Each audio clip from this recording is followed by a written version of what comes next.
రెడ్డిలో ముగ్గురు ఆడపిల్లల మిస్సింగ్ విషయం పైన మిస్టరీ వీడింది. ఓ కసాయి తండ్రి ఘాతుకం బయటపడింది. పిల్లల్ని చెరువులో ముంచి హతమార్చాడు కన్న తండ్రే.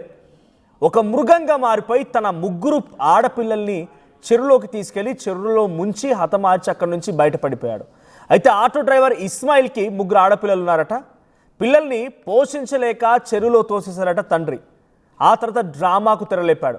ఇక్కడ చిన్నారులు షిపత్, అయాత్ అండ్ మరియం, ఈ ముగ్గురు కూడా 8 ఏళ్ల వయసు, 7 ఏళ్ల వయసు అండ్ 5 ఏళ్ల వయసు ఉన్నటువంటి ముగ్గురు పిల్లలు ఇప్పుడు ఈ సంఘటనలో మరణించారు. పోలీసుల విచారణలో నేరాన్ని ఇస్మాయిల్ ఒప్పేసుకున్నాడు. పిల్లల మృతదేహాల్ని వెలికి తీస్తున్నారు పోలీసులు. సో వెలికి తీసి ఆల్రెడీ ఆ కుటుంబాన్ని కూడా అప్పగించినట్టు తెలుస్తోంది.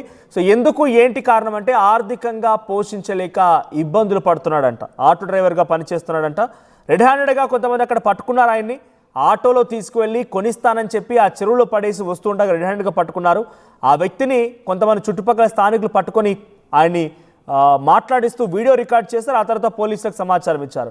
సో ఎట్టకేలకి తండ్రే అక్కడ తోసేసి వెళ్ళిపోయినట్టుగా పోలీసుల విచారణలో ఒప్పేసుకున్నాడు తండ్రి.